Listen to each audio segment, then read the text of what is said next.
Assalamualaikum warahmatullahi wabarakatuh. Perkenalkan, nama saya Anggun Ningtyas dari kelas 11 OTP 1, nomor absen 5. Di sini saya akan mempresentasikan tentang analisis kebutuhan sumber daya usaha. Pengelolaan sumber daya usaha, pengelolaan sumber daya usaha, dan manajemen. Manajemen merupakan suatu proses kegiatan yang berasal dari pimpinan dan harus dilakukan dengan menggunakan cara-cara pemikiran ilmiah ataupun praktis untuk mencapai tujuan yang sudah ditetapkan melalui kerjasama orang-orang lain sebagai sumber tenaga kerja serta memanfaatkan berbagai sumber daya lainnya dan waktu yang tersedia dengan cara yang tepat. Manajemen adalah suatu bentuk koordinasi seluruh sumber daya melalui berbagai proses perencanaan, pengorganisasian, penetapan tenaga kerja, pengarahan, dan suatu pengawasan untuk mencapai tujuan yang sudah ditetapkan terlebih dahulu. Unsur-unsur dalam manajemen sumber daya usaha yang pertama, manusia. Manusia adalah orang yang melakukan dan menggerakkan berbagai aktivitas untuk mencapai tujuan dari organisasi atau perusahaan, termasuk dalam mendayagunakan sumber daya lainnya. Unsur-unsur dari manusia yang pertama adalah jumlah. Harus sesuai dengan kebutuhan dan formasi. Yang kedua, persyaratan seperti pendidikan, pengalaman, kemampuan, dan keterampilan.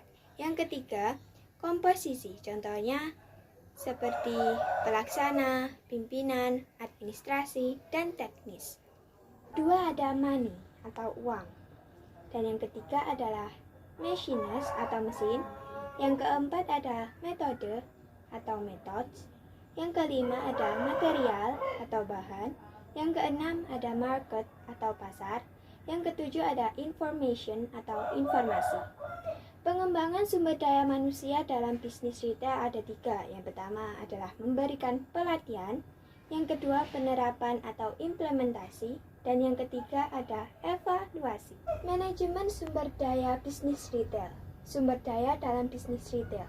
Manajemen sumber daya dalam bisnis retail adalah suatu upaya untuk melakukan pengelolaan sumber daya manusia, retail, dan hubungannya dengan pelanggan dan kultur mengenai retail hingga menjadi manfaat kompetitif yang mendukung.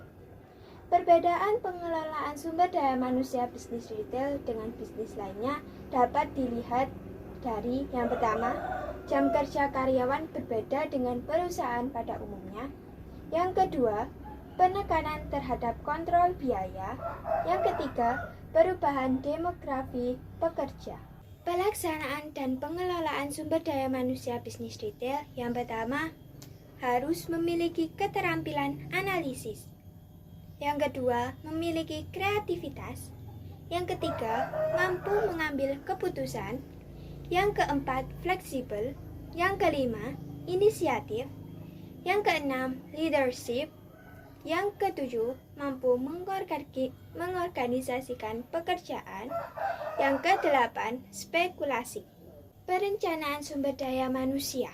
Perencanaan sumber daya manusia merupakan proses menentukan kebutuhan sumber daya manusia, organisasi, dan menjamin organisasi memiliki jumlah dan kualitas karyawan sesuai yang dibutuhkan pada saat yang tepat. Right people in the right time. Yang pertama adalah analisis pekerjaan. Yang kedua, peramalan permintaan dan penawaran tenaga kerja. Yang ketiga, pencocokan permintaan dan penawaran tenaga kerja. Kelebihan dan kekurangan sumber daya manusia. Yang pertama adalah kelebihan. Kelebihannya yaitu yang pertama, penjadwalan ulang. Kedua, pemberitahuan sementara. Yang ketiga, pensiun. Kekurangan dari sumber daya manusia yang pertama adalah 1. Penarikan karyawan. 2. Sewa karyawan. 3. Subkontrak. Sekian dari saya, apabila ada salah kata, mohon dimaafkan. Wassalamualaikum warahmatullahi wabarakatuh.